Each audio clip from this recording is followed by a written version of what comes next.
I am fired up. The snap, the put down, the swing of the leg. It is on its way. It is good! Cincinnati wins the American Championship. Here comes the quarterback, Burrow, looking for a block, and he got it up in the front by Hopkins into the end zone. Touchdown! What a skip!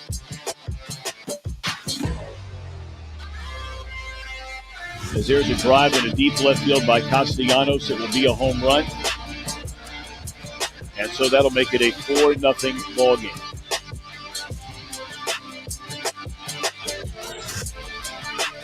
Welcome back. So for those of you who it may be your first time listening, because there's a lot of things happening on this show tonight, I am your host, Aaron Smith. You may know me from my other podcast with Chad Brendel on Bearcat Journal. We also have, as always, the best producer in the city, Ed Mayhall, and Jeff Howell.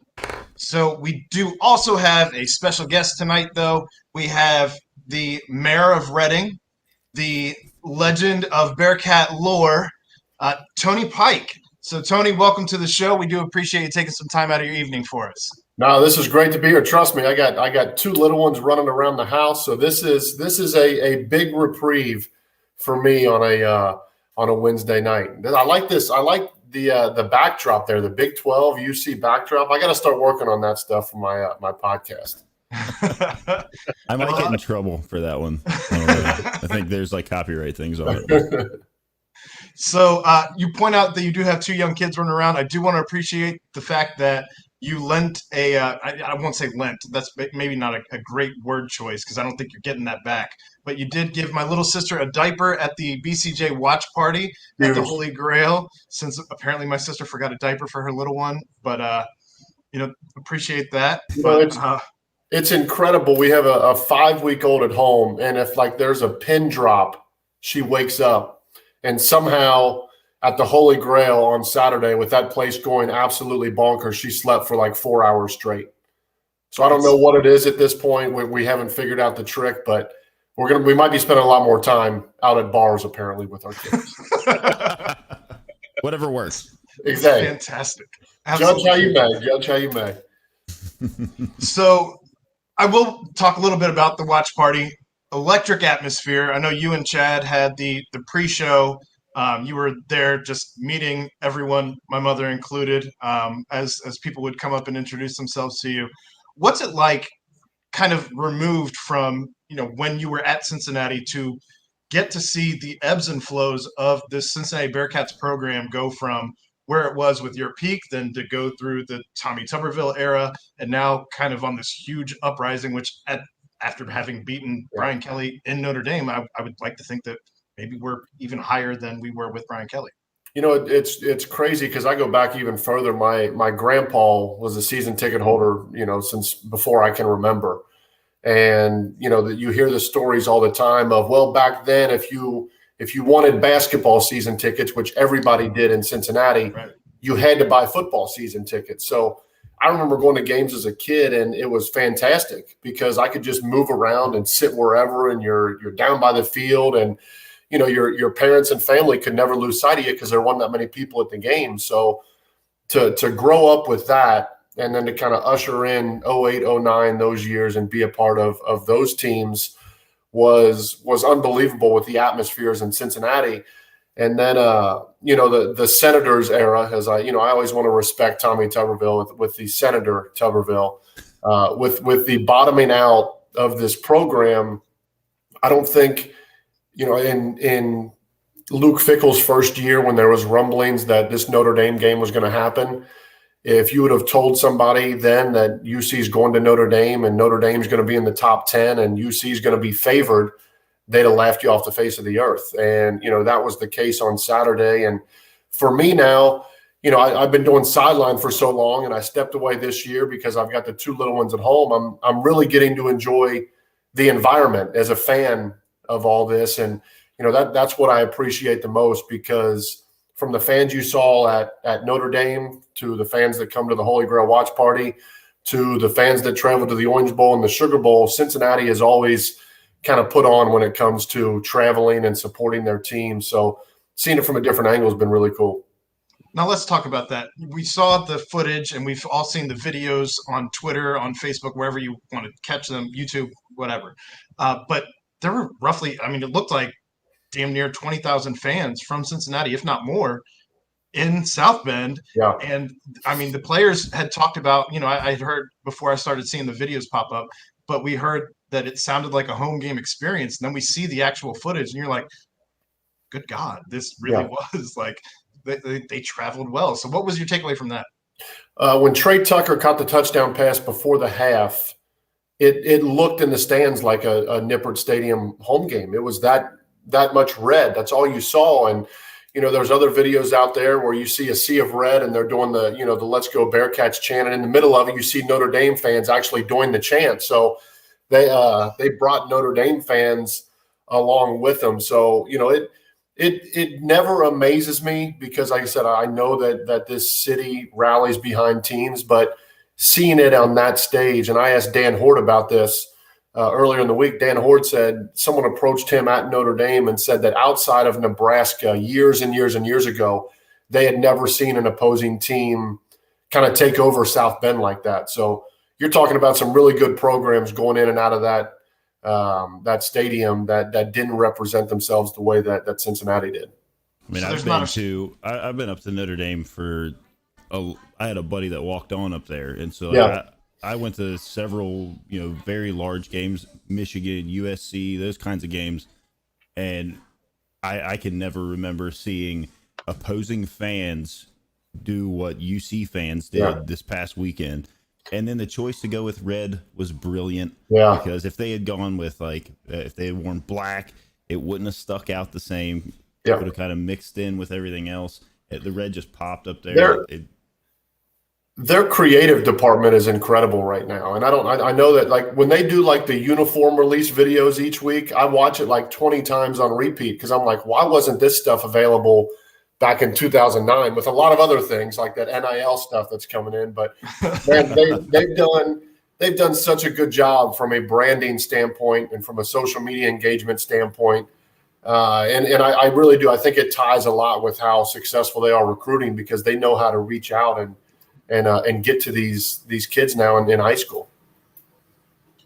So, I mean, just what were your initial reactions? Because there's not a shot in hell we play in South Bend ever again, at least in the next 100 years, right? No, well, not only UC going there and winning, but I think it was the Go Bearcats football page did the Brian Kelly cut up of the montage of him talking. I don't think after that we'll be going back up there anytime soon. But I told people leading up to that, if that game's at Nippert Stadium, UC's a 6.5-point favorite. I mean, 10 out of 10 times UC's the favorite in that game. And that was kind of my biggest takeaway. It's almost the Cincinnati curse, right? That makes you feel like in a game like that, something bad's going to happen.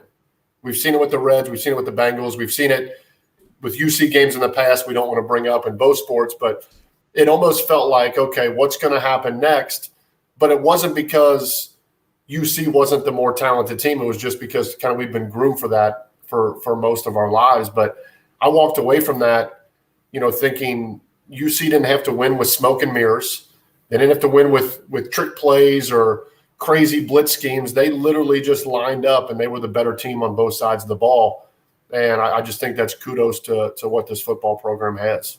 I was going to say, it didn't really appear. I mean, watching it throughout the game, it really appeared pretty vanilla.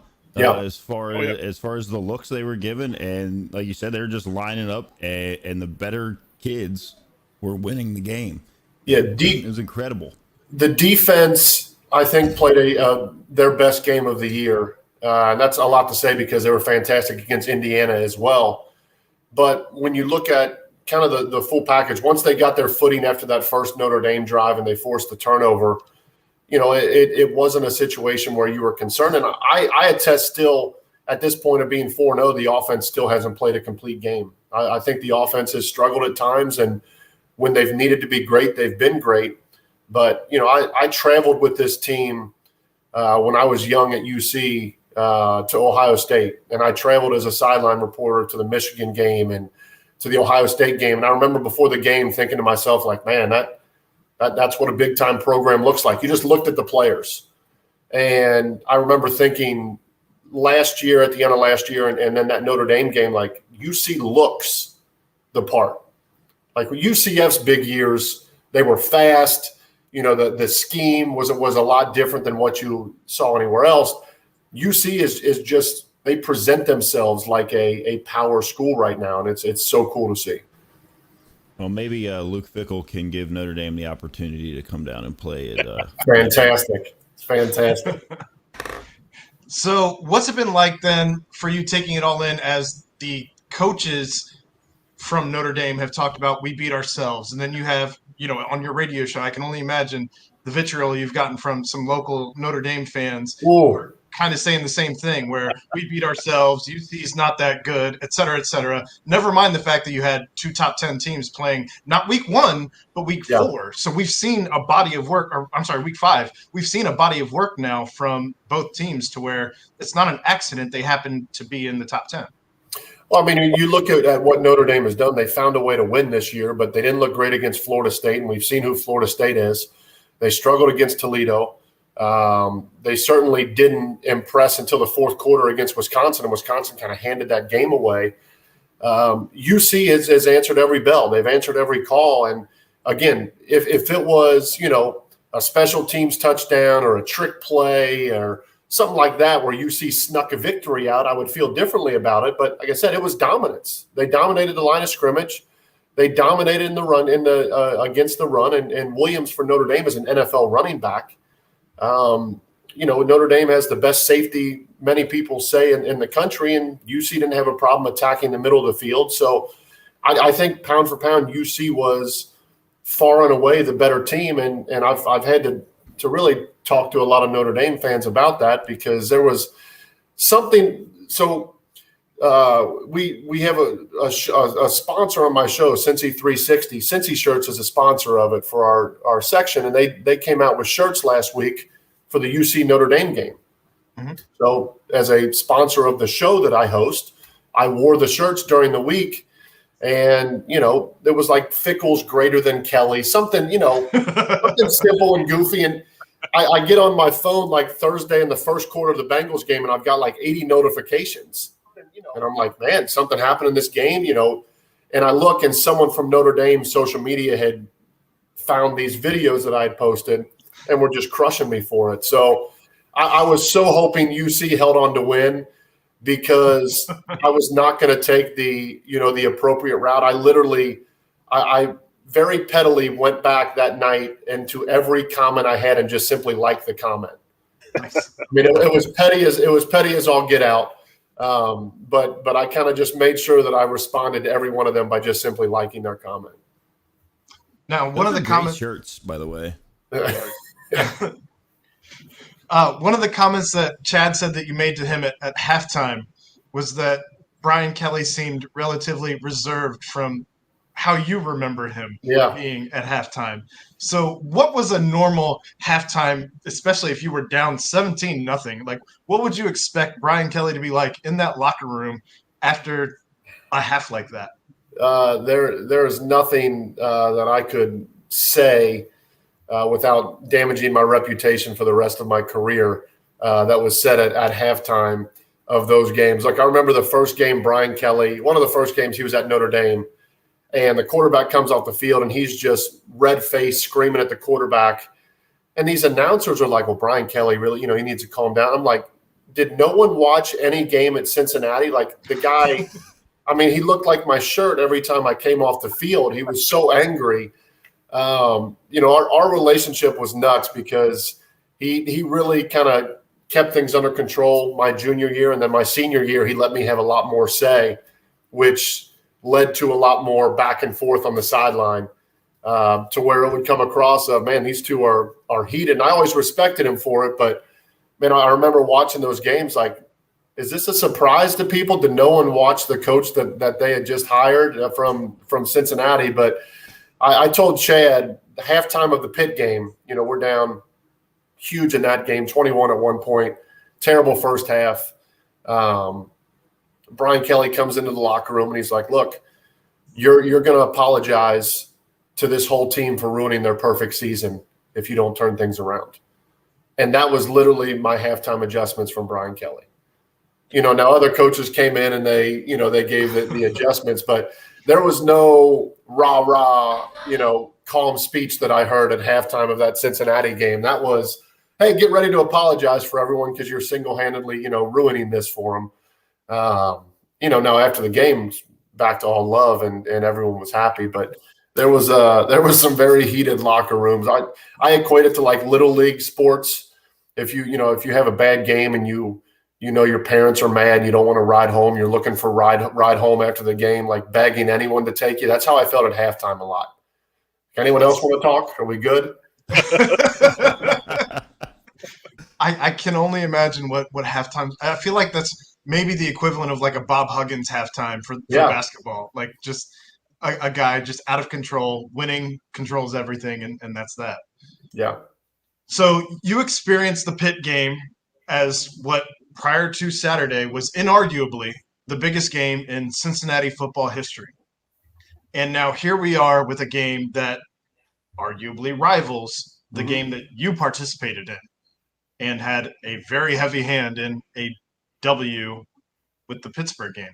So what was it like taking that in as a fan, as somebody who's, maybe just that much removed from, we're all that much removed from college now, so we're all feeling it. Like we're all almost 40 here. So like, so you take it all in. And so what was like, do you think that this game was the biggest game? Is your game still the biggest game? How do you feel with perhaps a biased opinion? Well, for me, the only difference was the time of the year the game was played. I said before the Notre Dame game happened, if Notre Dame beat Wisconsin, then in my opinion, it was going to be the biggest game because I knew that both teams would be in the top 10 and the implications that this had. If you go back to 2009, we beat Pittsburgh. We finished number 3 in the country. So we would have qualified had there been a college football playoff in 2009. And we were a Ndamukong Suh sack on Colt McCoy throwing the ball out of bounds 1 second left away from playing in a national championship game. So obviously that's a huge game in 2009. And the difference is, of course, like I said, that was it. That was the end of the season. It was for the Big East Championship.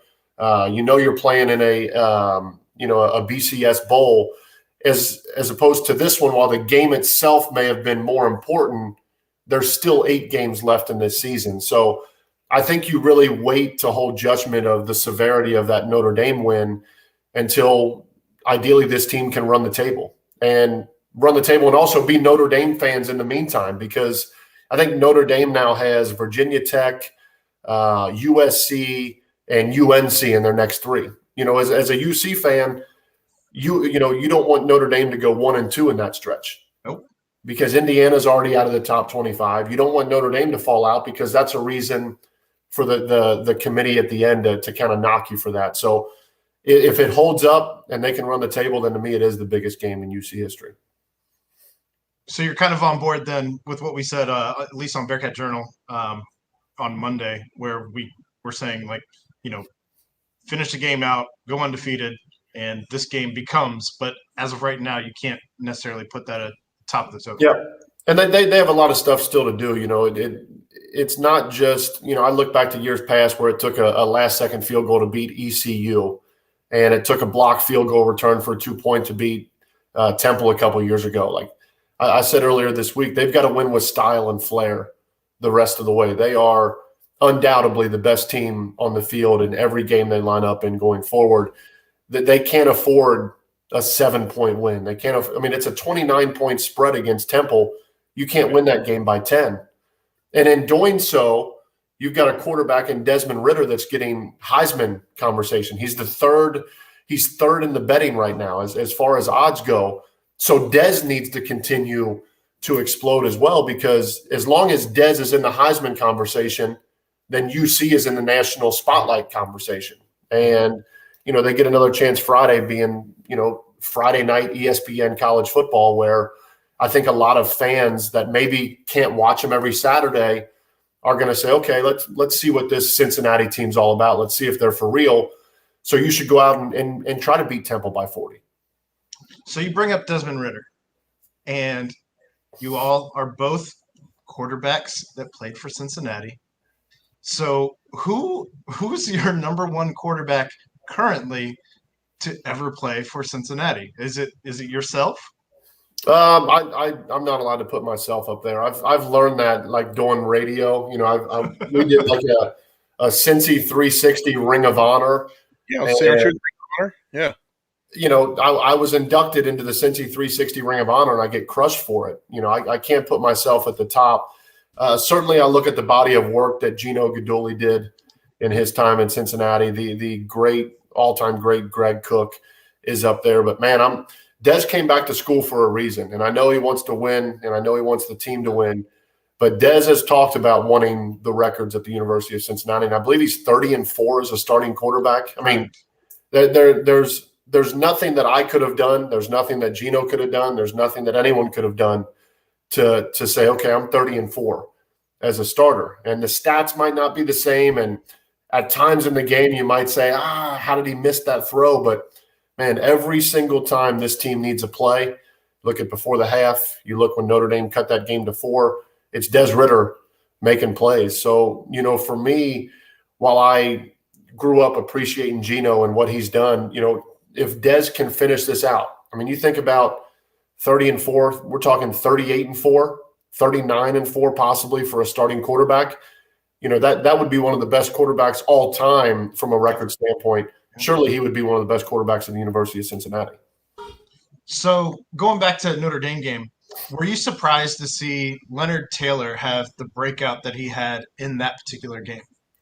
No, because I look at who the defensive coordinator on the other side was, and I know that Marcus Freeman going into that game probably wanted to put a priority on Alec Pierce, probably want to put a priority on stopping Jerome Ford, which I think Notre Dame did a really good job of doing. And then not Pierce. Not Pierce, no, but Ford. And whenever we talk about UC tight ends, it's always Wiley. You know, Wiley's the NFL talent. Wiley's this. Well, okay, so now they have Trey Tucker. Now they have a slew of other wide receivers. They have Alec Pierce. They have Wiley. They have Ford. They have Dez with his feet. Pick your poison. And, you know, for UC in that game, I think that was Dez finally, you know, really understanding matchups. And, okay, at that point of the game, the last drive, they're probably going to send help over to Alec Pierce because he's crushed Notre Dame the whole game. Wiley's going to get attention. So where's your best matchup? This game, it happened to be Leonard Taylor. Next game, it could be Josh Wiley. Next game, it could be Jerome Ford. They have so many weapons that as long as Dez just reads things out and doesn't become, you know, okay, I got to get him a touch. I got to fit the ball in there. If you just take what the defense gives you with the talent that this team has on the outside and they can continue to protect like they do, you're going to see different Leonard Taylor type of games from different guys all year. And like you said, this offense hasn't clicked on all cylinders. Not even close. Right. So, I mean, I think Miami 35-0, and then they sleptwalked the second half. They sleptwalked the first half against Murray State, sleptwalk against Indiana the first half. And I don't think it was their sharpest showing against Notre Dame. You know, again, they make plays when they need to. But I go back. You're going to have some really bad defenses that you're going to play over the next 8 weeks. You know, you like to call those get-right games. You're going to be able to get right in a lot of those games and ideally be playing your best ball at the end of the year.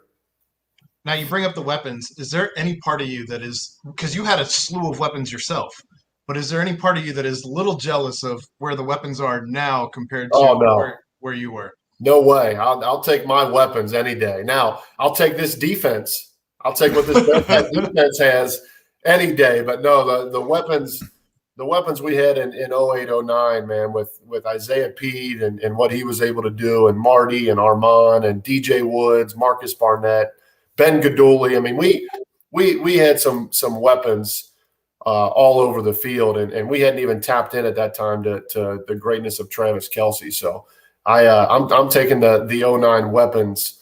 I would certainly take this 2021 defense.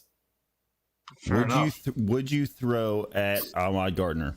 Oh man, that's the tough part, because ideally, no, I wouldn't. You know, there's a reason, but there would be part of my competitive nature that would be like, man, I have to test him. I have to try him. And that's one thing with Dez, man, that they do so much ones versus ones at practice and everything. I mean, how can you not get better going up against that defense or going up against that offense week in and week out? It's fantastic. So, I mean, just everything going on with the defense. We haven't even touched on the defense whatsoever. But who has been – obviously, Sauce doesn't have a ton of stats yet because no one wants to throw at him. Maije, same thing. They're triple teaming him at this point. I mean, we saw that happen several times against Notre Dame.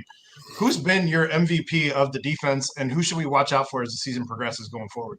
I think Deshaun Pace has been fantastic. I mean, they rotate so many guys in the secondary. It's crazy to think that some of these guys don't even start in games, and they would start on, 80% of the teams across the country. Malik Vann has been really solid in my opinion. But for me, I look at the linebacker core, man, and I look at a guy who used to play safety at Coleraine. Darian Beavers, to me, is kind of the glue that holds everything together. He's 6'4", 6'5", or he's a monster. He's put together like, and Dan Horn made this reference, he looks like a future Pittsburgh Steeler outside linebacker. I mean, that's his body type. When you think of it, I just think he's able to do so much from the safety background to cover, to get after the quarterback, to stop the run. He's the glue in the middle because they have all these shiny pieces, right? They have the Sauce and Kobe and Maije and Malik Vann, but boom, right in the middle of that is Darian Beavers, and I think that's huge for this defense. Do you think there's any reason to be concerned with the special teams going forward? With that, a lot of fans have voiced reason. I don't think there's reason for concern because I don't think they'll be in a situation where they're going to come down to a field goal. At least I hope not. It was a concern of mine going into the Notre Dame game because they've missed field goals, they've missed extra points, they kicked the ball out of bounds. There's a lot of things that go on, but I think at this point it's kind of what it is. You know what Cole Smith is. You know where he's going to be comfortable from, and they'll probably coach a little bit differently in those situations in the upcoming games. If it's 3rd and 5, which I thought they were going to do in the Notre Dame game. They had like the 3rd and 4, and they ran the ball, and I thought, okay, they're running it here because they're going to go for it on 4th down, and they kicked it. You're going to see a lot more of those 4-down situations where a 3rd and 5, they may just say, you know what, let's run it here, get into a 4th and 2, and we'll go for it. Were you surprised to see Brian Kelly run so many 4th down conversion attempts? And I don't think any of us were surprised at all to see the defense shut them down. But no, I think you really, when you get a team kind of on their heels like that, I think it's a little desperation of, okay, it's time to try something because there's only so many times we're going to stop what they're doing. And against a defense like UC, one of the only things that you can do to beat them is to try to wear them down, and that would be keep them on the field. So going forward on 4th down, you have the opportunity to keep them on the field.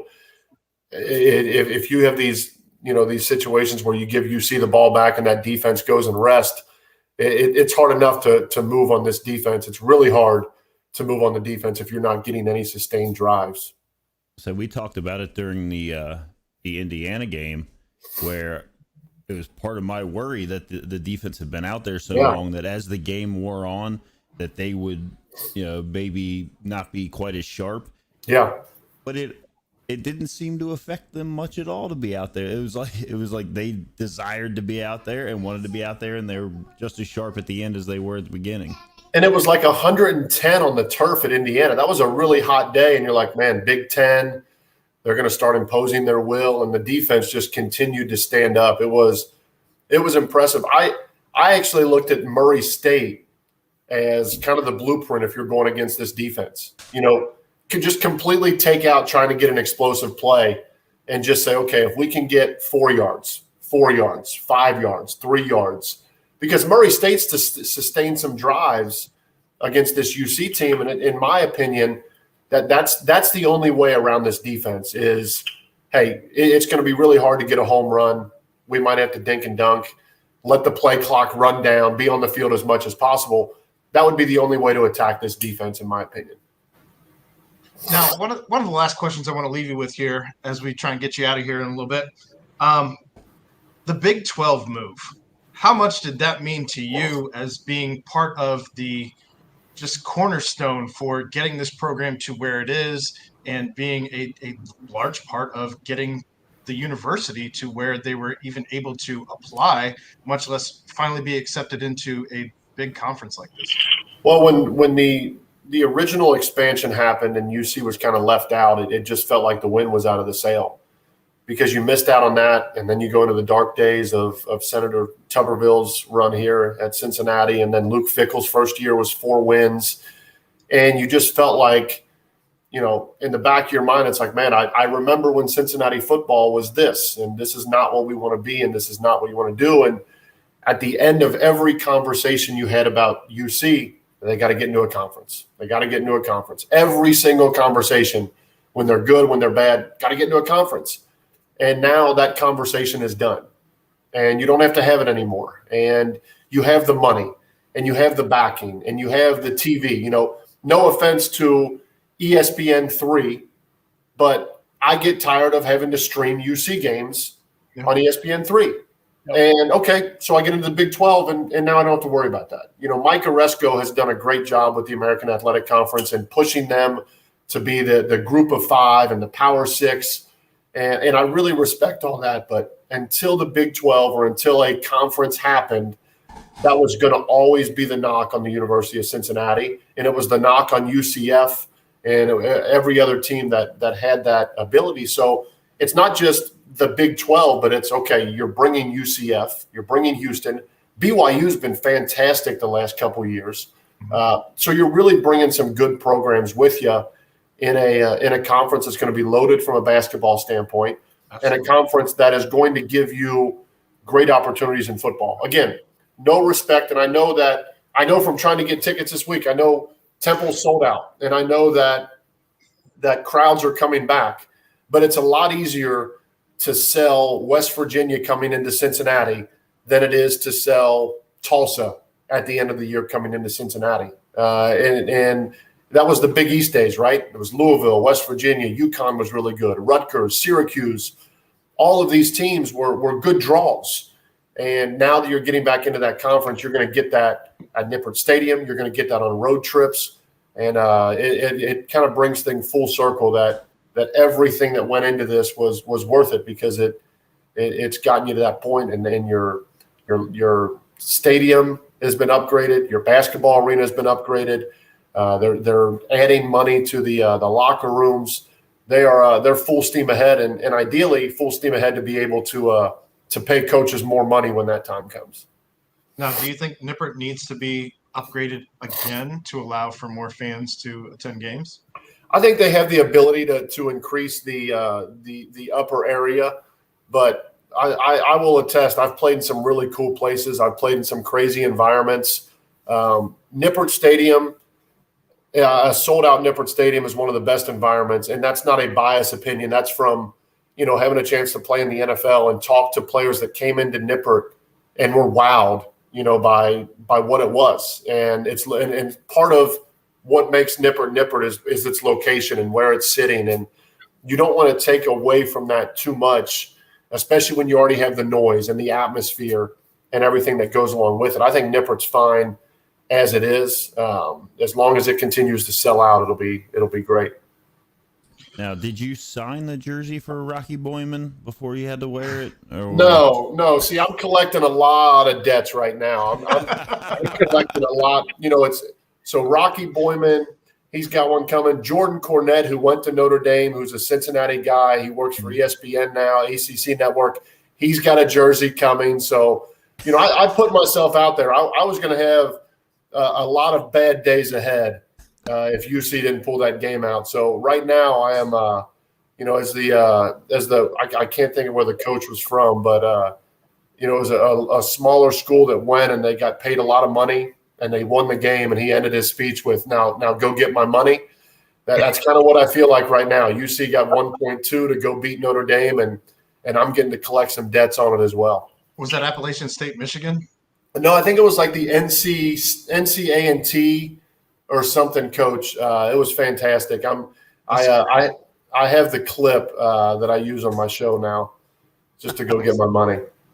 So awesome. Bring up you bring up debts. Do you think I know I said we weren't going to talk about the Reds, guys, but do you think that paying your debt to Mo Egger was the straw that broke the camel's back on this Red season? You know, a lot of Cincinnati fans are going to look to somewhere to point the finger. I would just want to clarify the bet for Mo Egger and I was not that the Reds would make the playoffs. It was simply the over-under number, which I paid my bet.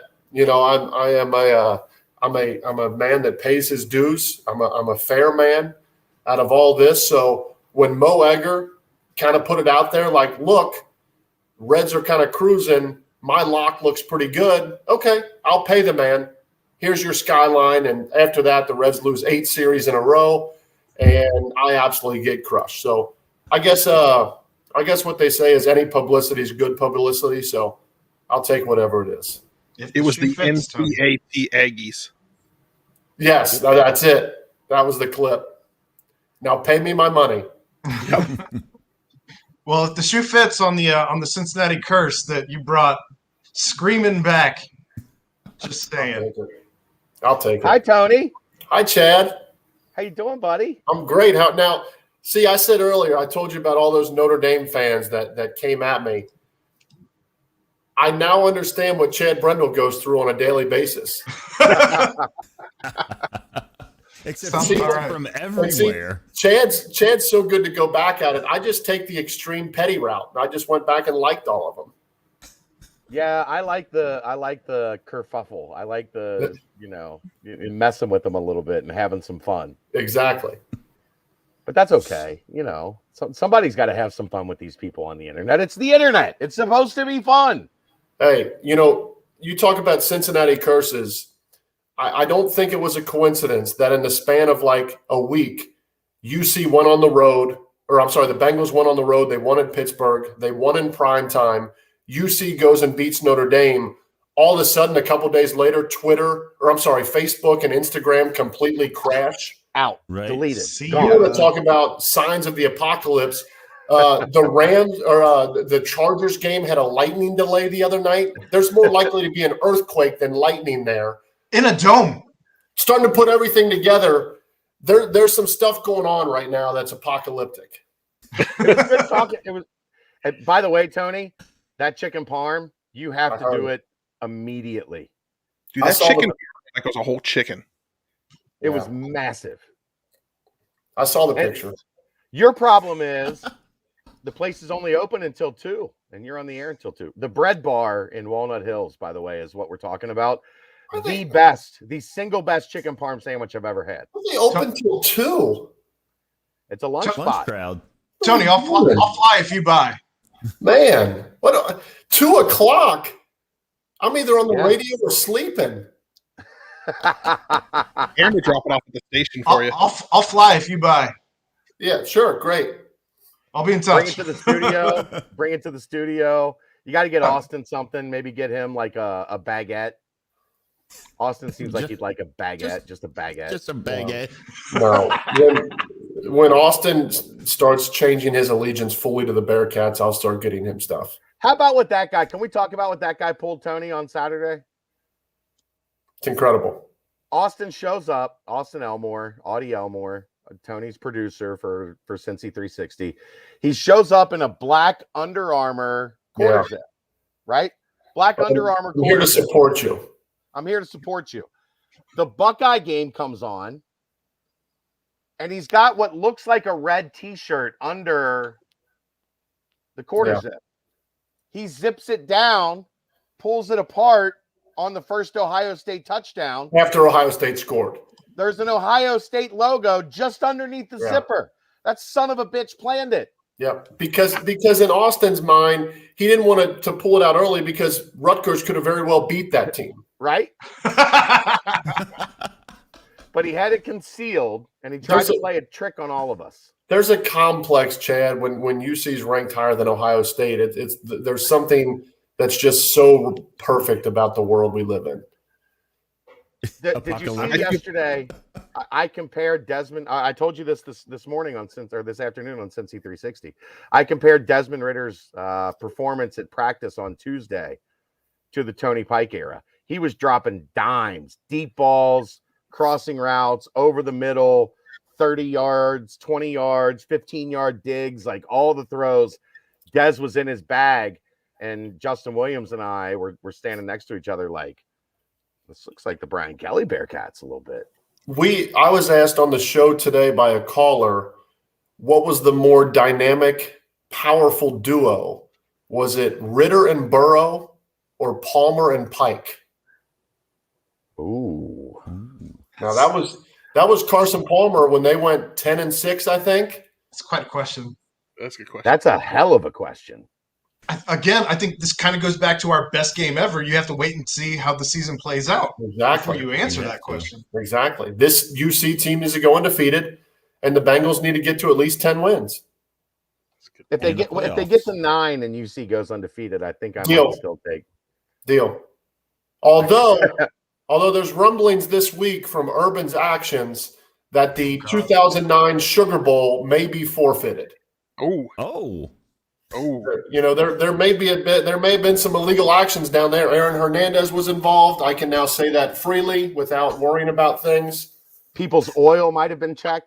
It was an oil check. Just saying.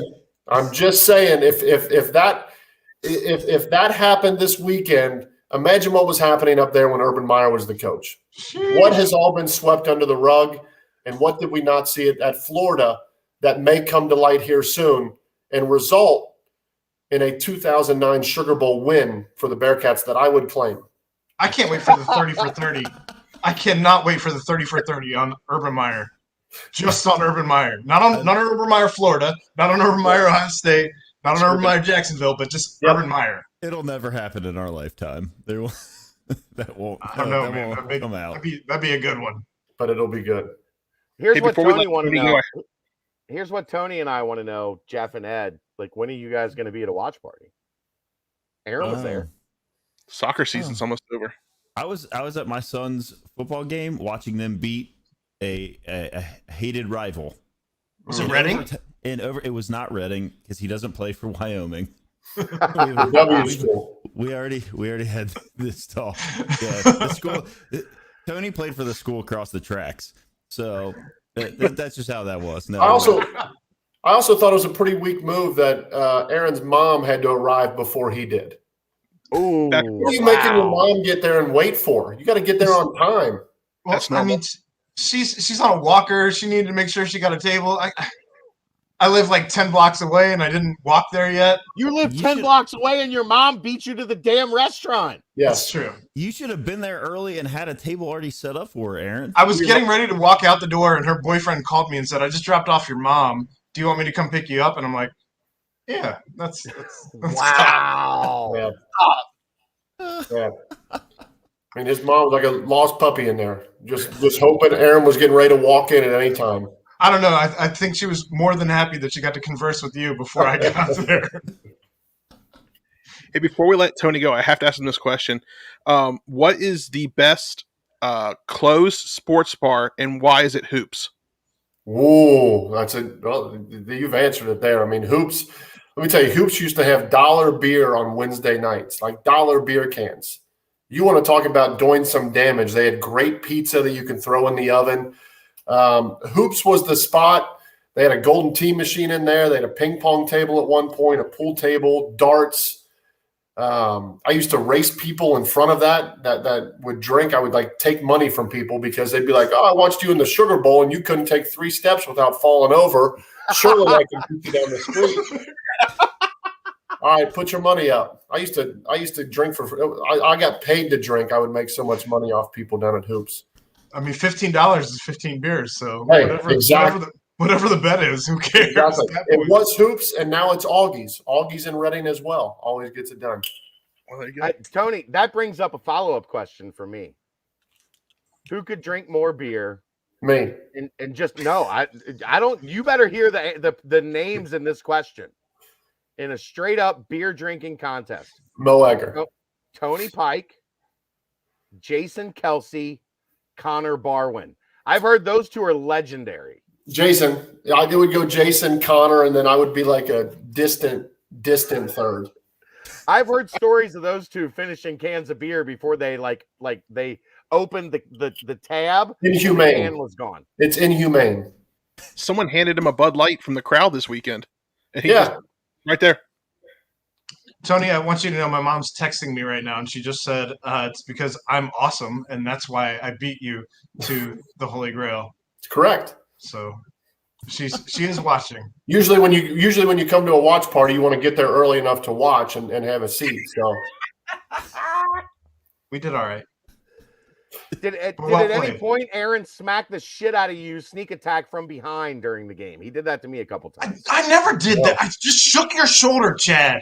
no, that's because I was the guy that brought both of his infants to the bar, so I was always like within arm's reach of them. So you have to be careful when you're coming up.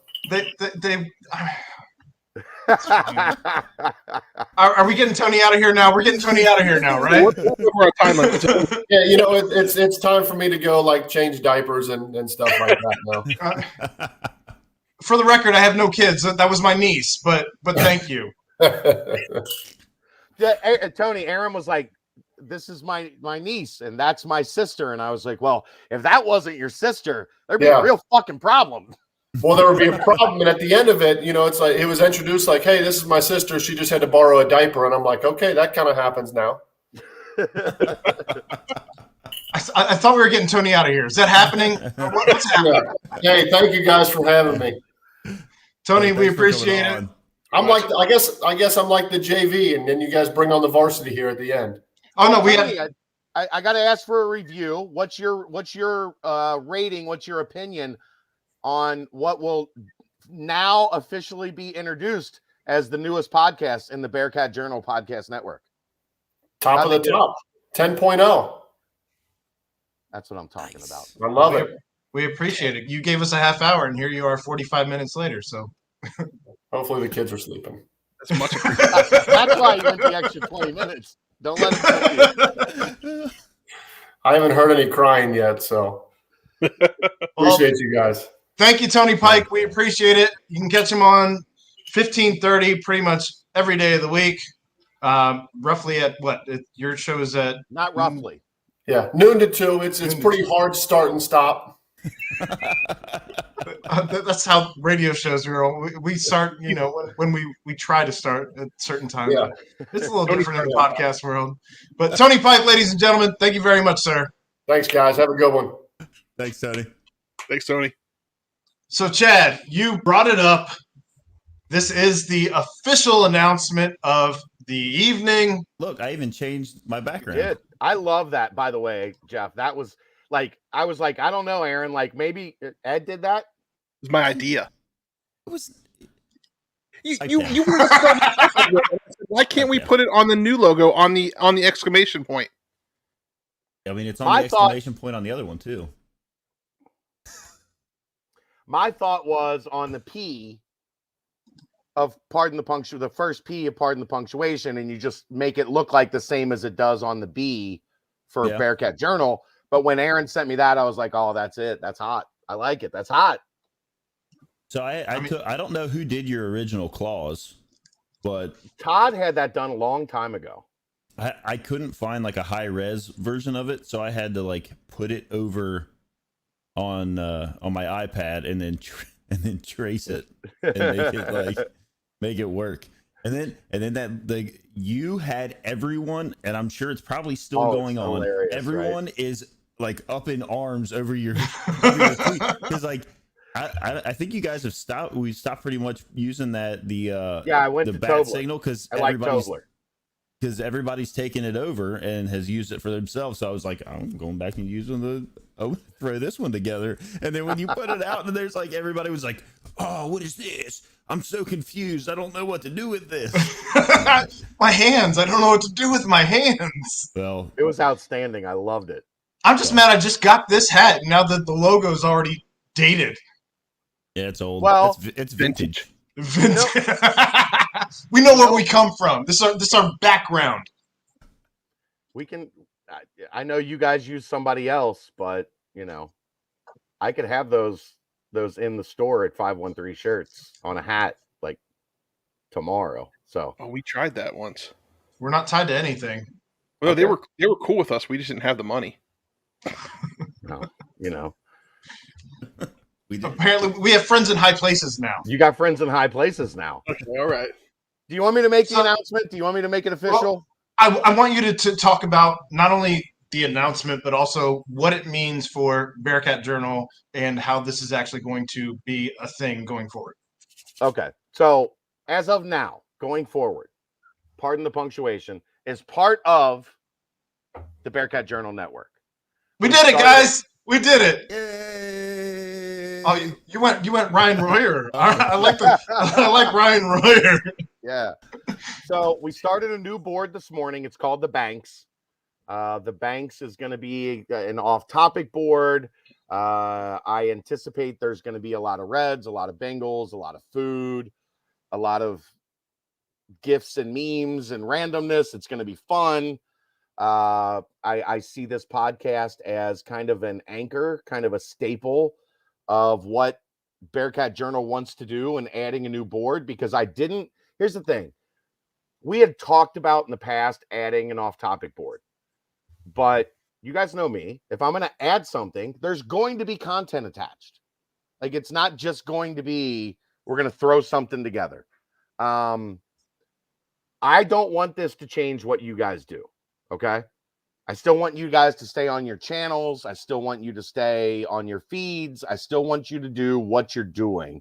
Which, by the way, you can catch us on YouTube under Pardon the Punctuation. We are on all available networks under Pardon the Punctuation. It's not necessarily going to be available under the BCJ Pod when you are subscribed to the BCJ Pod, but you can find us on all of those networks, whether it be Apple Podcasts or Spotify or wherever.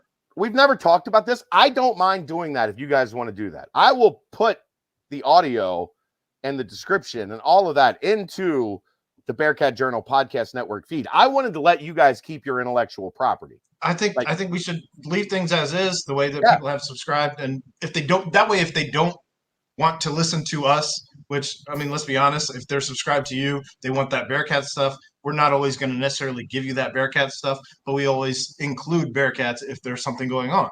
So that's, we do the Cincinnati sports thing. So I'm not going to be here all the time. This is Ed, Jeff, and Aaron. Like, I'll pop in from time to time. If there's something you see they want to talk to me about, I'm always going to be available. This is their podcast. This is nothing more than I enjoy this podcast. And I think it is beneficial to Bearcat Journal.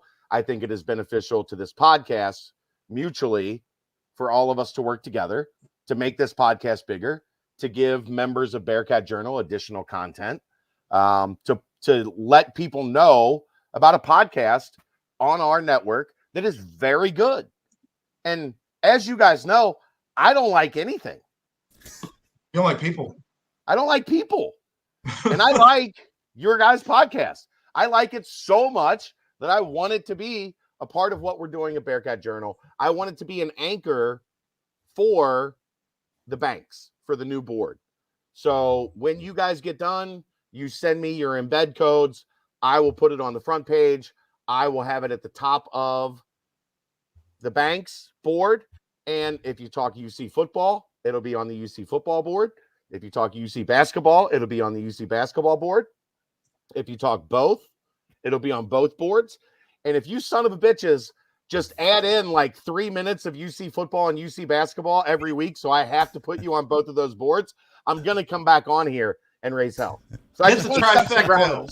Hit the trifecta. I'm just setting some ground rules. Just wait until we just throw in like 2 minutes of UC baseball. Right. So I got to put it on the uke as well. No, but for any new listeners, we've been doing this for about 4 years. This isn't like a new thing for us. Like, Chad's been apparently vetting us for months. He has been on our YouTube. He's been on our YouTube streams. He's been in our comments. He's hopped on, like, texting me like, hey, I got something to say about what it is that you're talking about. And he's been watching us live. So this isn't like some cockamamie thing that we're just kind of hoping works out or anything like that. Like, there's been a lot of thought and a lot of energy that's gone into this partnership. And I don't think that as a founding member of this and just as a person who works for Chad, I don't think I could be prouder of the work that we put in to get here.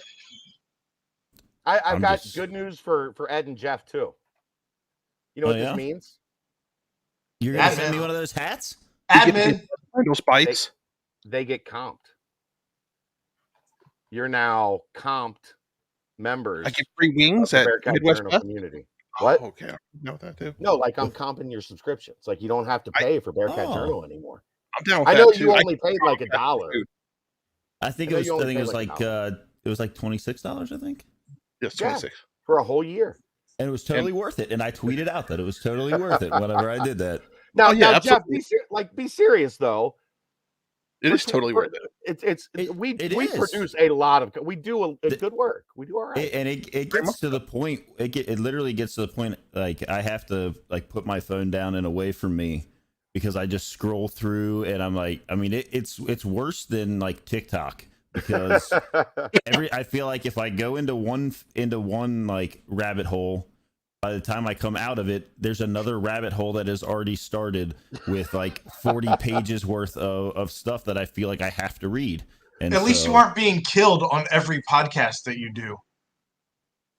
You don't get killed on this podcast all the time. Not on this podcast. On my other podcast. On the bounce, Skins tries to kill him every show. Every week. I think Skin sent me a DM on Twitter this week. He was just like, thanks for being a good. He was like, thanks for basically being a good sport about all this. Quartering was an excellent option. Did he send you the Lacey Chalbert? Was that her name? Lacey Chalbert, like the Party of Five? From Party of Five? Yeah. Did he didn't send you me that? About no. I love her. He's known for sending this message about Lacey Chalbert that if karma is real, is there a chance that I'll be reincarnated as Lacey Chalbert's bicycle seat? Unbelievable. I just responded no. That might be even that might be actually more outlandish than your moose humping a crane or whatever that was. Ed, that was awesome. Ed, was that not awesome? Yeah. The moose humping the crane. I'll tweet it right now. And I'll tweet on top of it. Pardon the punctuation is now part of That's how we announce. That's how we announce. It's breaking. It's official. Pardon the punctuation is now part of the Bearcat Journal. Well, I think I speak for all of us when I say love the tractor. Huh? I found it in the file right here. Moose makes love the tractor. Well, I think I speak on behalf of everyone here when I say thank you, Chad, for the opportunity.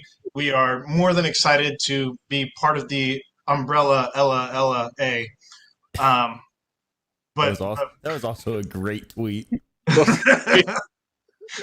Obviously, people have seen this coming for a little while. Those who were actually putting pieces together, as you like to throw out, like your Nicolas Cage in that movie where he hunts for treasure, secrets, and National Treasure. Is that National Treasure? Yeah, National Treasure. That's his best movie though, because I know it's gone in 60 seconds. That's not his best movie. We can have that conversation when Chad's gone if you want. Okay. But thank you for the opportunity, and we're super excited to see what this brings for all of us. Obviously. Well, and here's the thing, like to pull the curtain back even a little farther, I would not have started the off-topic board if I didn't know that you guys were gonna like be the anchor of that. Like there has been conversations about doing an off-topic board for years, but I wanted something to be kind of like the glue of like why we did it, and to have it make sense, and to have it have some like rhyme or reason, and not just starting something to start something. And I think you guys are perfect, man. I really do. And I love the opportunity to add to the discussion at Bearcat Journal. I think, and I want to make something else clear. The Banks is a VIP board, right? It's a board that's only for Bearcat Journal members, but that is never going to change you guys putting this podcast out for free. So the podcast is going to be free, but as part, like if you want to comment on it, you better subscribe to Bearcat Journal so I can cover letting Ed and Jeff have free memberships. And like I said before, it is worth every penny, and that's not just because now I'm being comped a membership. I paid for the membership before, and it was worth it, and I would continue to pay for it if I had to. Well, again, like you said, like sometimes, man, I get tired of reading all the threads, and it's literally my job to read every post and every thread. Like that is what I am required to do. There are some days, like I don't know if you know this or not, but there's like a little like socket at the top right of the board. And if you go there and it drops down, there's something that says clear all gleams. And you can just erase all the notifications that you have like 7 things to read in this thread. And like the 9+ thing drives me nuts because I don't know if there are 10 posts to read in that thread, if there are 50 posts to read in that thread. And sometimes I just have to hit clear all gleams so that in my conscience, I no longer have to worry about anything anybody said that was there waiting for me to read. That's what I'm saying. Like I come back out of one thread and there's a thread that says 9+ and I'm like, oh man, I'm clicking it. And I get in there and it is like, it might be a couple hours later that I open it up and that 9+ is still there. And I'm like, please just say like, 273 new posts that I'm going to have to scroll through. We have created an outstanding, like an incredible community at Bearcat Journal. And I am excited. I'm genuinely, thoroughly excited to have you guys be a part of it, man. Welcome. Great job with Tony tonight. And I can't wait to throw this on the front page. Did you talk basketball? Do I have to put it in basketball too, or do I just have to put it in football? We never made it to hoops.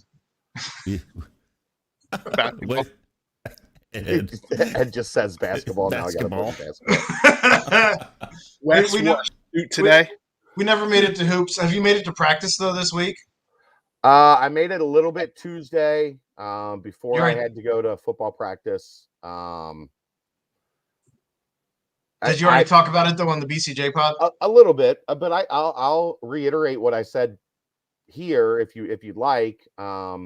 I haven't had a lot of time to really dig into like the overall specifics because they're not at a point that they're playing a lot of 5-on-5 yet, right? They're doing like yesterday there was a lot of 5-on-0 where they were installing some like offensive philosophy.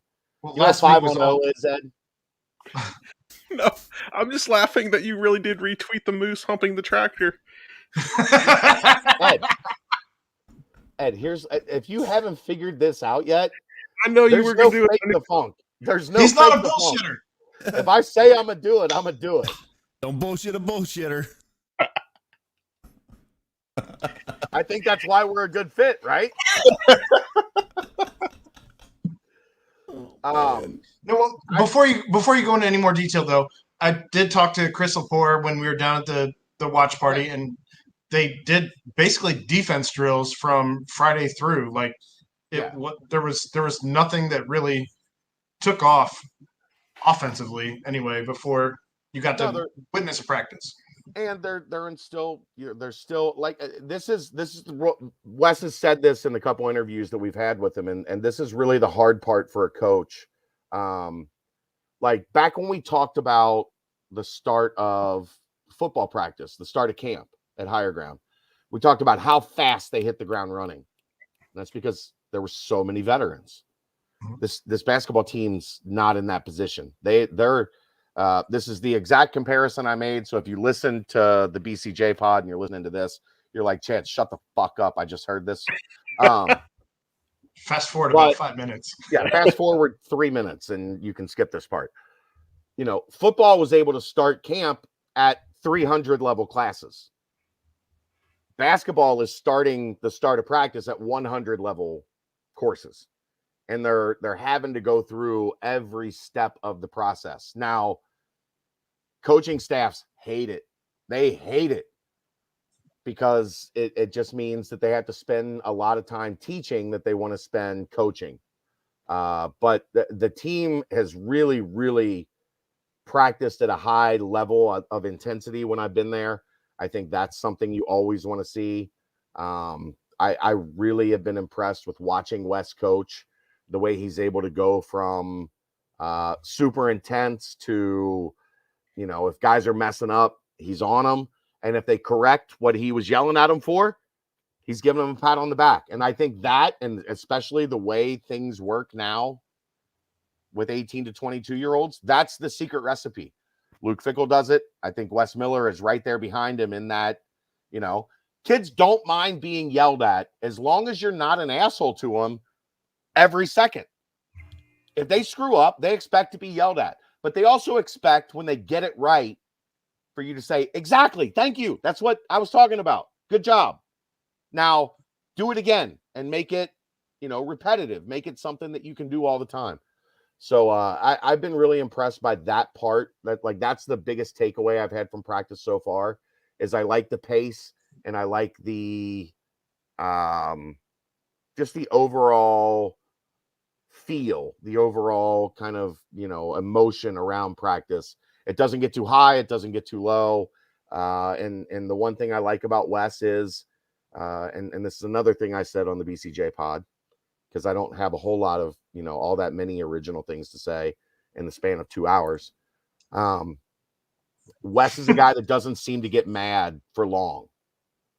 I always thought, when Mick got mad, Mick was mad for the rest of the day. Until he got home to do homework with Sammy, he was pretty pissed off if he got really mad. I've seen with Wes the ability to get pissed off, and then 3 minutes later, he forgot that he was pissed off 3 minutes ago. And that's a quality I really like in people, because you get mad, you lose your cool, especially in those environments. You get emotional, you pop off. The people that let it hang over them, I think it's a detriment to them. The people that are able to get mad, express that anger, and then 2 minutes later, they're like, all right, what's up? Let's go get some lunch. I have a lot of respect for that, mainly because that's how my dad raised me. We got into when I got at that stage, when you're 13, 14, you think you can beat up your dad. And I tried that one time and he kind of hogtied me, and I had my pride hurt. Having met both you and your dad, I would have loved to have seen, just been a fly on the wall during all of that. Remember, at this time, I was 108 pounds. I stand by my statement. No, you're right. I agree. And then 8 minutes later, we were going to get something to eat. That's, that's just how I was raised. So I really appreciate that in a coaching style. So that's talking UC basketball. And now you assholes found your way onto the Jucker court board. I do have a follow-up question, though. I'm not talking baseball, you son of a bitch. Kevin Euclid, I heard he was a pretty good baseball player. I was going to say, you bring up not running kids into the ground and all of that. So it would be behest to me if I wasn't to ask you about what we learned about the John Brandon thing. I don't care. I don't care. I'm not talking about it. I don't care. If you want to know what's going on with the John Brandon lawsuit, at Williams_Justin. He will have all of your information. Friend of the show, Justin Williams. Yeah. Don't come to me for information on the John Brandon lawsuit, because I don't care. I was just trying to make a joke, really. I know. But I was just making sure that people understood that if you're coming to me for that information. Don't tweet at Chad Brindle. Yeah, go somewhere else. That shit ain't coming from me. He's just going to tweet back at you with Justin Williams' Twitter at. I can't wait. And also a link to The Athletic. Right. Yeah. I can't wait until B Fox does his full lawyer rundown on this entire saga from start to finish, because I feel like that's coming in a 15-page just write-up of deposition. Of everything. Yeah. I feel like he'd be wasting his talent if he didn't actually do a just full take on everything from start to finish at some point. So there's no lawsuits against the baseball team or the swim team, right? I don't think there's a swim board, Ed. I think my comp just got revoked. Now we lost Chad. This is why Ed's not going to get Paramount Plus.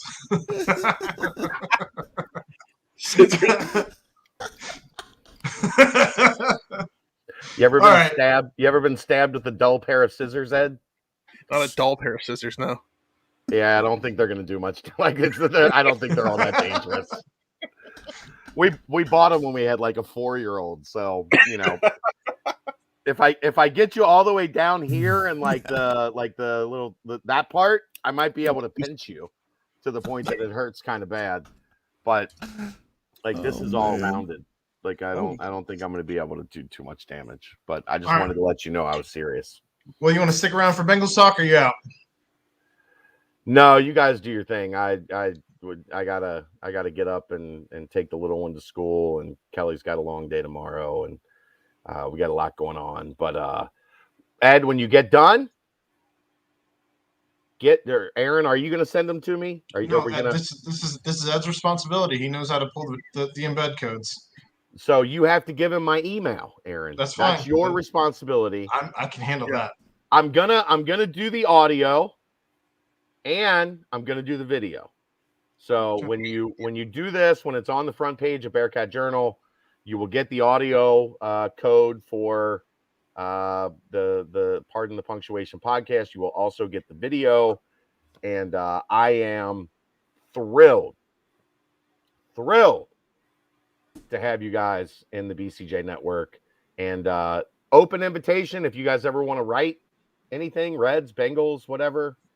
I'll put that in the Banks board as well. And to clarify, you mean open invitation to us or open invitation to anyone? You for now. If you want to apply, send me a DM, send me a writing sample, and make sure you're drunk. We'll see how it is.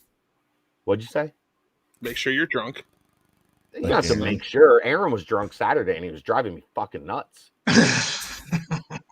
So drunk is not always good. But if you could have only seen me when I got the nicotine poisoning. If you could have only seen the look on his face like a sad puppy when I kicked him out and made him go outside. Did he tell you this, Jeff? Did he tell you this? No, I haven't heard any of this. It was on the podcast. Listen to the BCJ pod. He kicked because the shoulder BBP. thing grabbing him. No, not the shoulder thing. Because he kept it was the fumble, the sack fumble, the Dez sack fumble. Right before the Dez, like as the Dez sack fumble was happening, Jeff, he leans into me and he goes, "How good do you think this is going to be for UC if we shut them out?" And the words were coming out of his mouth, there was a sack fumble. Except it happened on our TV, which was on a 10-second delay from the TV that was outside on the Red Stadium, which is on roughly a 5-second delay from real time. So it had happened 15 seconds before I said a word. For the record. That doesn't matter. Your fault. Yeah, it's still your fault. See, everybody agrees but you. That's fine. They don't even like me. And the look on his face when I was like, you got to go. Like, you can't stand here next to me and talk anymore. You have to go. And so he just stood outside and pouted for like 10 minutes. I watched on without the 10-second delay. You stood there at that like little pillar. Yeah. Smoking your vape with that would later poison you, literally poison you. Yeah. With your arms on the little concrete and your head down. No, I was like a wounded dog. Man, my mom's listening to this. Like, you're making me sound real bad. I was watching the game out there. It's fine. You knew you shouldn't have said what you said. Yeah, you can't. You knew you shouldn't have brought up the shutout. I was watching the game. You can't do that. That's like talking about a no-hitter. Yep. That's like buying cheese conies to pay off a bet for something that it didn't happen for 3 weeks. And now we've come full circle. You did it, Chad. You did it. Love it. All right, boys. Talk Bengals. Have a good time. Send me the event code. Look for this shit on the front page of Bearcat Journal tomorrow morning. Thank boys, you again. Welcome. Love having you. I can't wait for what's next. Thanks, Chad. Thanks, Chad. Thank you. There it is. All right. We got all of that in there. I gotta say, during the Bearcats game, so like we got back, Declan's team had that's my oldest son. They had a great overtime win in their game in the morning. And I sent Ed and Aaron a message like, okay. For those of you who don't know, Declan is his son. I already said that. I said he's my oldest son. He just said that. I missed that. I'm getting notifications all over. All right, we're on a 5-second delay from Aaron. That's fine. He had won his game in the morning in overtime, and they wear their black and red. So I'm like, the first black and red team has won today. Like, we got to take care of business when we get home. So like, I get home and he's like, we got to watch the game. We're watching it downstairs, and he negotiates a deal for I tweeted this out back on Saturday, but he negotiated a deal for $1 a can to go upstairs and bring me beers down. So not $1 per trip. I called you when you were wasted. Yeah, $1 per can, and then he got smart and realized, I'm not bringing the 16-ounce cans. I'll just bring the 12-ounce cans. So I have to so I think I'm into him for, I don't know, like $15 or something. I wanted you to say $25. Oh no way! I'm sending my kid over to your house. He'll have his Nintendo Switch in no time. Yeah, I mean, like, if they want to race up and down the steps and bring me beers, I'm all for it. I mean, the fridge will be in the basement soon enough, so. Well, fellas, what an announcement that was. We have come a long way in 4 years. If you are listening to us for the first time, please don't go back and listen to 4 years ago. You will not be. You will not like it. I wasn't there, so like, I wasn't there for. I think I just crested probably like a year and a half. We've come a long way, though. I mean, let's be all the way real. Like, we've come a very long way, and we are not the same show that we once upon a time tried to be, and we have evolved. Not even the same show as when I first jumped on. So we used to sit around people. Go ahead, Ed. We did interviews. We had to share the same microphone because we couldn't figure out how to get that to work. Yep. I would say, though, there are some older ones you could go back to listen to. Like that Lindsey Patterson one was a solid one. The first, when Melvin Levitt called into the show. That was bananas. Randomly. That was a good one. There's some solid interviews with some former Bearcat players in one of the episodes. So good. Feel free to listen to any of our past interviews, but any of the regular shows, dated terribly. Yeah. And we had no idea what we were doing, especially any things that mentioned soccer. Yeah. I couldn't pronounce anybody's names. I called him Koch. Yeah. Coach Koch. No. You called him 3 different names.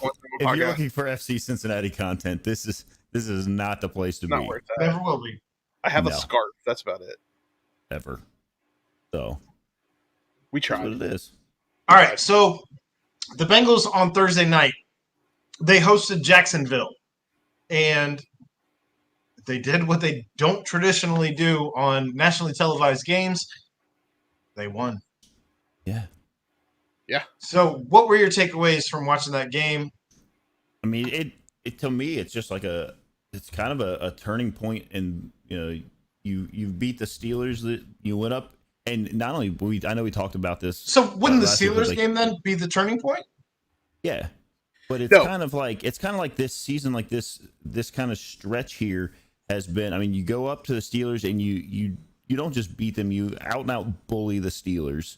You do to them what they always do to us. Right? Ben fell on his own without even being touched. Fell on his own, flipped the ball up. I mean, it looked ridiculous. And then you come back and you've got what is always another thing that the Bengals seem to not be able to perform under the biggest and brightest of lights. And they end up giving up the first touchdown of the game. They're down, and you're like, you kind of, I know Tony touched on it earlier. It's that feeling that you get as a Cincinnati fan where you're like, we're gonna lose. This is going bad. And then it didn't. And I don't know if anybody's had a chance to listen to the Joe Burrow mic'd up thing. I haven't had a chance yet. So, I mean, there's a lot of good stuff in there. It's on Inside the NFL. I think the majority of it is on YouTube now that you can go watch. But there was just an air of confidence going on the sideline. Like, he's like, and then at the end, he literally said, "Put the shit in my hand," right? He said, I got this. That part I did hear. Yes. He said, just put the ball in my hand. And then you think in your head, oh God, Randy Bullock's going to kick the field goal.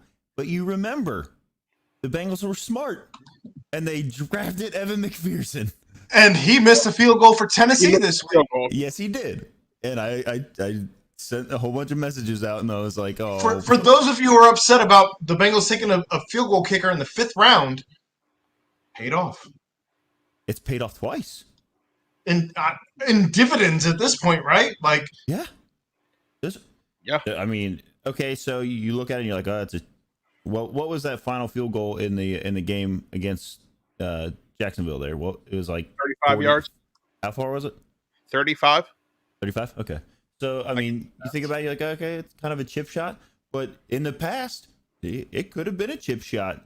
You can go back and look at all of the missed field goals that kind of impacted Bengals seasons. And now it kind of feels like you got a guy that's going to go out there and do his job and then get lifted up by a really big lineman, and he's a little bitty kicker, and it's great. And I love it. He is so tiny. Well, he's got a big leg, and that's all that matters. I thought the same thing. Like when they went up 14-0, I was like, "Here it is. It's the same old Bengals. The Steelers just really suck." And to be honest with you, I almost turned off the game. I was like, "I'm tired. I'm gonna go to bed." Wife did go to bed. I did not. What? I was just going to say, Joe Burrow for the game went 25 of 32, so he only missed on 7 passes, 348 yards for an average of 10.9, 2 touchdowns, no interceptions. He was only sacked once for 6 yards. Yep. I mean, he did everything that you could want from a quarterback. And he led to a late game comeback because we were down at halftime, if you all remember correctly. Like it wasn't a game that we dominated from the beginning to the end. No. It was a game that we came back and won, and a game that I think I speak for all of Bengaldom when I say that a game that if Andy Dalton's your quarterback, you don't actually believe in, especially under the lights of primetime. That's the exact thing. Like I just started sitting there on the couch thinking, okay, primetime Bengals are back. Nothing's changed, from the switch of the coach, the switch of the quarterback. Nothing's changed. This is us. And then they come back in the second half and just start rolling. I mean, yeah, you were down 14-0 at halftime. You score 14 unanswered points in the third quarter, and then another 10 to get you over the hump in the fourth quarter, although you did give up a Jacksonville touchdown in that quarter, but they did exactly what they needed to do. And I think that everyone feels comfortable enough to say at this very moment in time, you give Joe Burrow the ball, regardless of what the score is, you're not out of the game. And he doesn't have to do it with the big guys. I mean, the big names. He did with CJ Uzomah. And I mean, Joe Mixon got the 1-yard run. I thought that was a touchdown. Joe stole a touchdown from Joe. Yeah, Joe stole from Joe. It's fine. They're interchangeable at this point, except for fantasy players.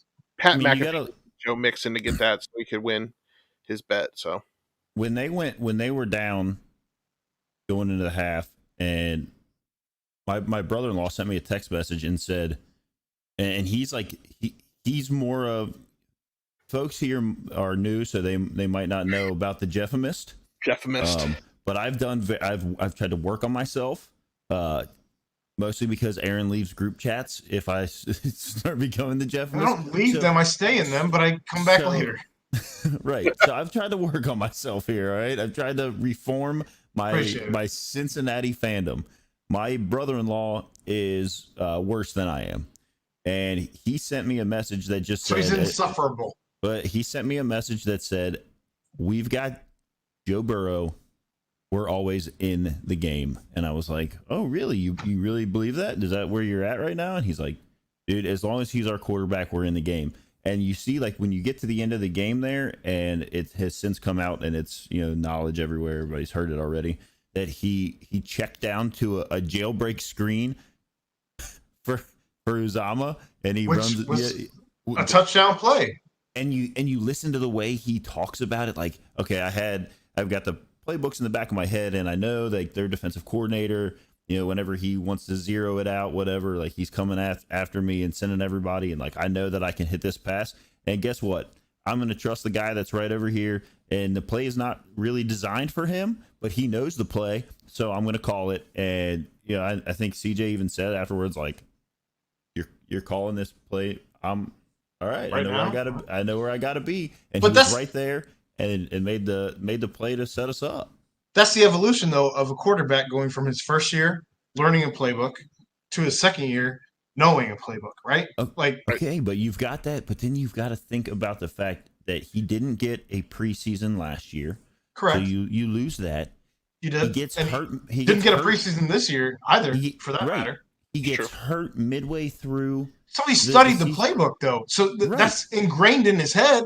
Okay, so looking at X's and O's is in his head, but implementing them for the Bengals isn't. And the way that he is able to do that right now, it is scary to think what they can build here. We've never seen a quarterback like this since Carson Palmer. Yeah. And who knows what Carson Palmer saw and what he didn't see. We didn't have the access to the team that we have now. So I don't want to shit on Carson Palmer or at all. Any of that era, because they did some things when Carson was here. Absolutely. But it's definitely encouraging to see the evolution from going from Andy Dalton to now Joe Burrow. And it's nothing short of encouraging. And the fact that we're sitting here at 3-1 and people are arguing if we're going to win 8 games, 10 games, when most had us slotted at 6 before the season even started. Here we are 4 games into the season and we're halfway there. Yeah. And that's a big deal. Now there's a big test coming down the road this weekend. So correct. But I listened to Aaron Rodgers talk about the Bengals today, and he said it's not an accident they're 3-1. They're doing some things right, and they believe in themselves, and they've gotten themselves to a place where this is where they are. So, he understands that it's a process.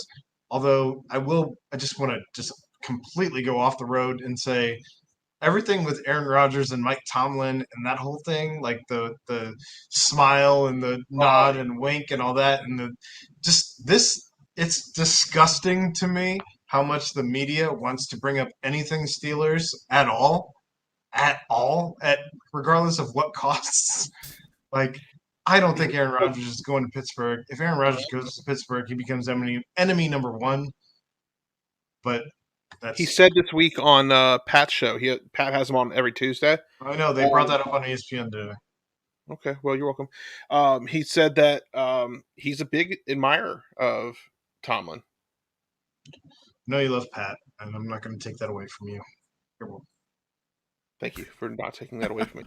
It's fine. But I'm just excited. Hey, Pat, listen to the show. We'd like to have you on.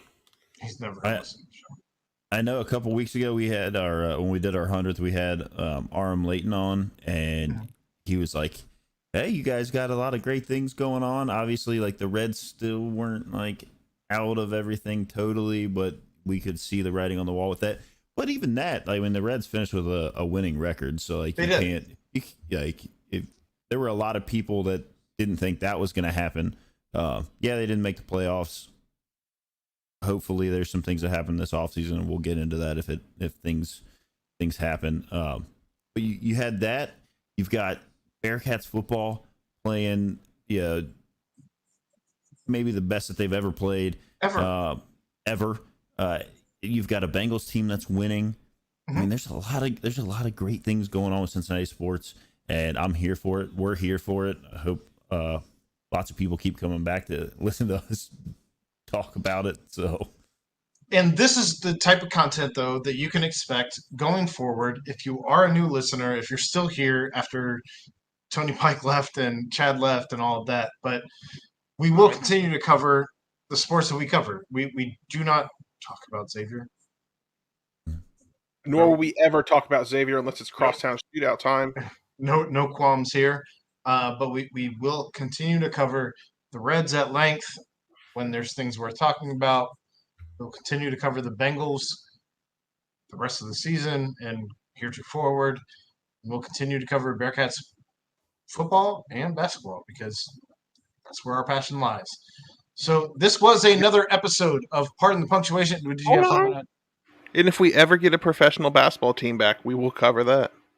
All right. And maybe a professional hockey team if we ever get that. I should have finished. But This was another episode of Pardon the Punctuation. We thank you for your time. We thank you for the new viewership that is here because of the Bearcat Journal affiliation. And we're excited to be here. And I can't wait to see what the new partnership actually brings in, because I think we're going to have some access to some bigger guests. Obviously, we start the show with Tony Pike as the first guest of the Bearcat Journal era, and it should be a lot of fun to see where this goes. I'm excited. My phone hasn't stopped blowing up, so that's good. Mine either. But I am fired up and pumped up. For the best producer in Cincinnati, Ed Mayhall, for Jeff Howell, another co-host, I am Aaron Smith, and this was another episode of Pardon the Punctuation. See you next week. Bye. Ba-dum-bum.